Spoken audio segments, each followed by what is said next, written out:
We're now joined by legendary broadcaster Norm Hitzges, who has been a part of Dallas radio for nearly 5 decades, announcing yesterday his retirement next week on the ticket. And, of course, he was legendary elsewhere in Dallas and Fort Worth. I've given this story, Norm, thank you very much for your time, that when I was about to start a talk show in Tyler in 1990, I visited you at your station, watched you in the morning, your prep work and more, the advice you gave me, and I'll never forget it and appreciate all of what you've meant. Why now? What is it, just time, you think, to kind of smell the roses in different ways?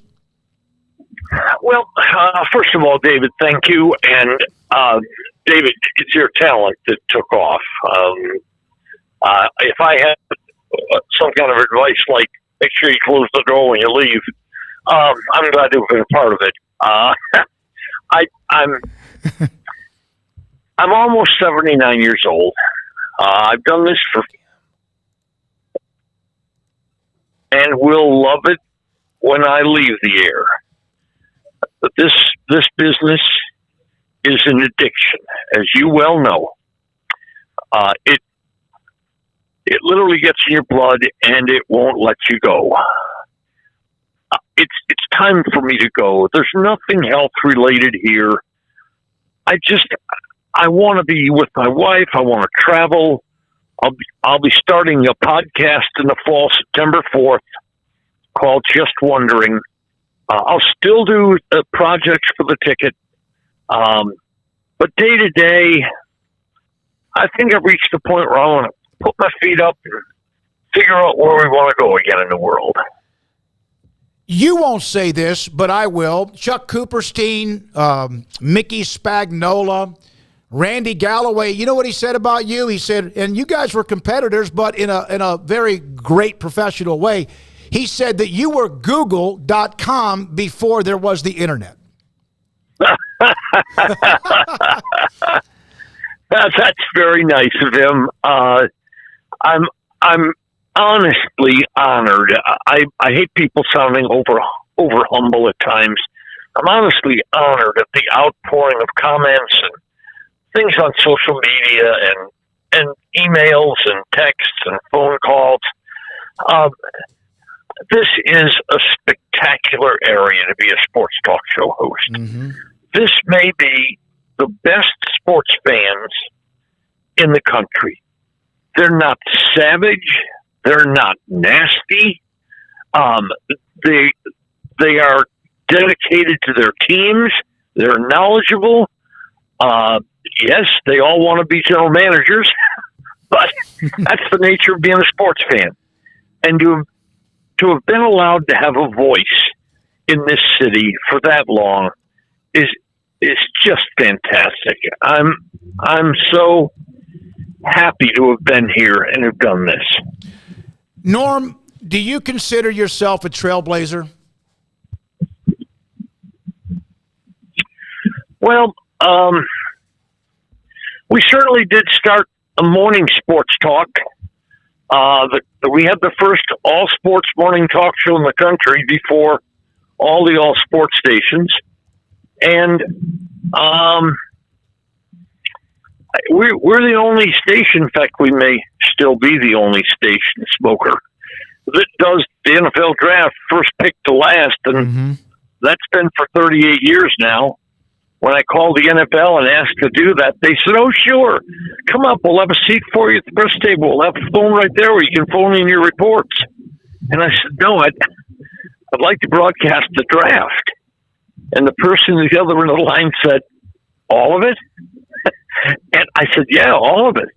And there was this 3 or 4 second pause, David, where I think he was trying to figure out a good reason to say no. And at the end of about 3 or 4 seconds, he said, "Well, okay." And we also, I'm really proud of our station. We use our voice to raise money for charity. And over the years, the program we do every day after Christmas called Normathon to support the Austin Street Center has been really gratifying and impactful. And I've just had a nice career. I don't know about Pioneer or any of those things, but it sure has been fun.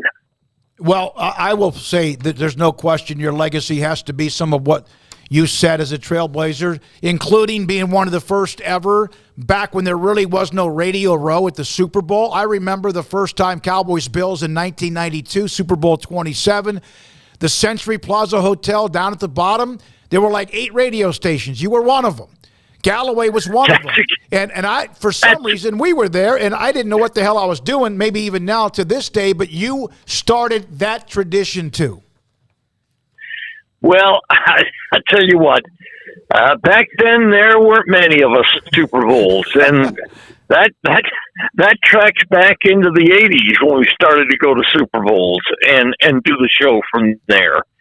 And now, oh, geez. Well, you've been there, Dave. You know what it's like. Yeah, it's a rat now race. Now they got giant double rooms of radio stations. So there might be 80 of them there or something. And it's just, you look around and you think, holy cow, I didn't know there was that many sports stations in the country. But I'm really happy. David, we've known each other now for, goodness gracious, more than 30 years. Yep. And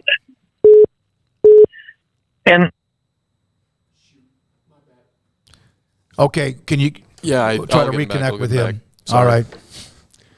You know, we'll get Norm back on. Kevin Brooks, the Angelo State baseball coach, used to play at Baylor's, also tried to come on. He was supposed to be around 4:30, so we'll see if we can get him a little bit after Norm. I have about 2 or 3 more questions for Norm. By the way, TCU 6-5. Oral Roberts leaves, 2-man on, 1 out in the bottom of the ninth. We're back with Norm Hitzges with us on 365 Sports. Norm, I want to know this. You probably have had a who's who of guests over the years on all the various shows that you've done.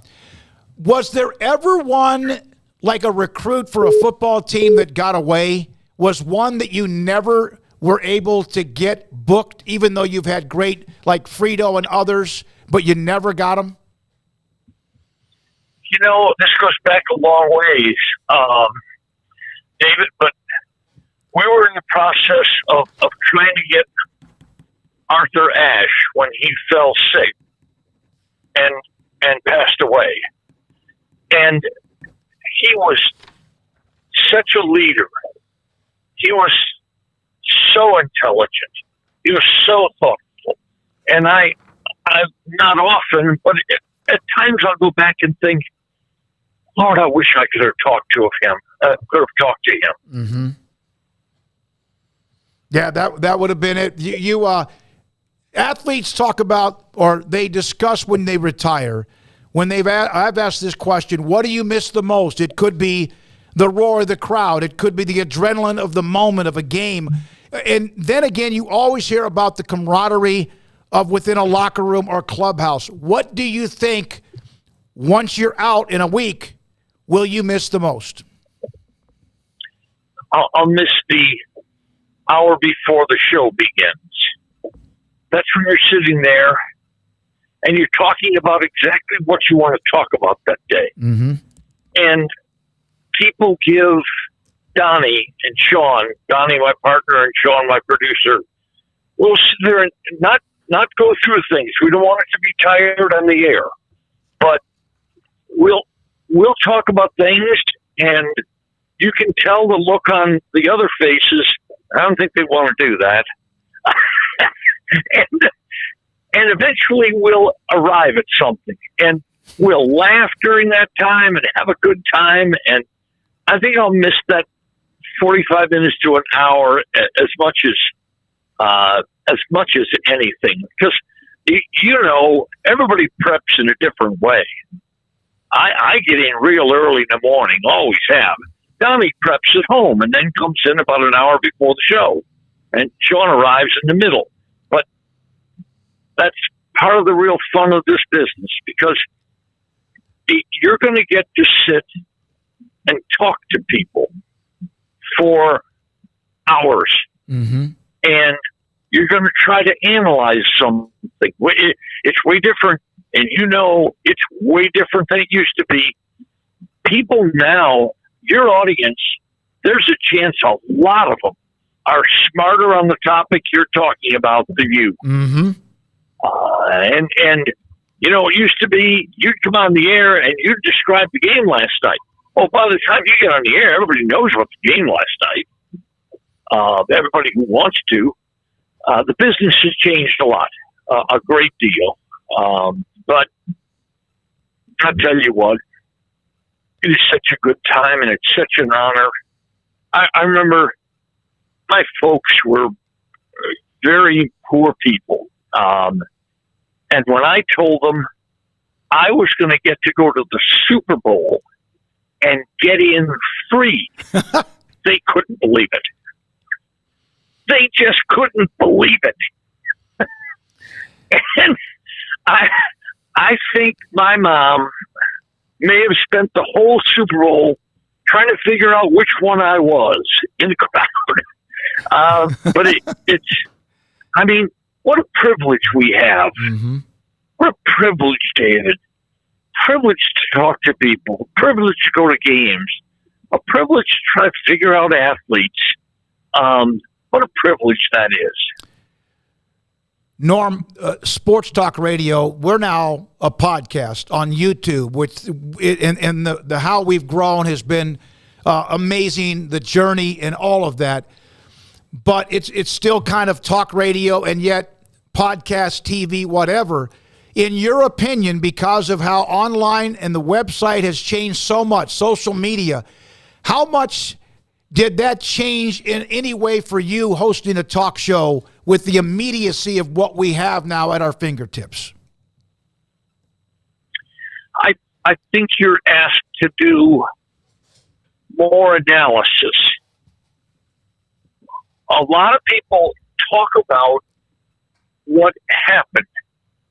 I think we've got to do a job of interpreting what happened. Paint the proper picture of it. And I think one of the things that disturbs me about social media, and David, as you know, I'm not on social media. I don't do Twitter or TikTok or Facebook. I do occasionally send out small reports on Instagram, but generally, as I like to say on the air, I'm not on the gram of the book. But what disturbs me now is in the immediacy, anybody can take their phone and say some of the nastiest things. And it's just long ago, when I talked to Mark Friedman, my producer of years ago, I said, Mark, I don't want any part of this. And I'm kind of glad of that, because while the immediacy is wonderful in the world, how quickly news can spread, other things can spread quickly too. Yep. Well, I know one thing, that when I did visit with you, because I had great respect for what you were doing, what you had done to pick your brain, to watch how you prep for a show, which is remarkable. As Galloway said, you were Google before that. Cooperstein, who was probably among the most knowledgeable people across the board in sports as I've ever known, right like 1B to what you are at 1A.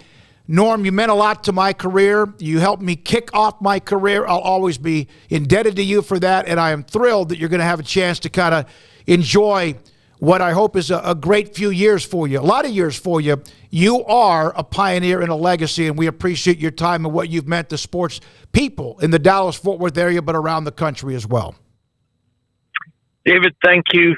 Just keep doing it, doing the thing you love and that I've loved for decades. And I will send you a Tupperware full of chili. at some point. Oh my goodness! Oh, do your listeners understand what a cook you are? I don't know. I don't think so. I don't know. But we sure had some great times at Cowboys training camp back in the day, didn't we? Well, that may be reason for me to buy the round trip ticket to camp again this year. Norm, enjoy. I know you're getting ready to go to another fundraiser and a huge event for the ticket. Thank you so much for what you do, what you've met, and I can't wait to see you soon. Thanks, David. Thank you. Talk to you soon. Hope we cross paths soon. Yes, sir. That is the great Norm Hitzges, who helped kickstart whatever for the longest of time was talk radio, now what has turned into podcast and much more with what we have here on 365 Sports. When we come back, Kevin Brooks, Angelo State,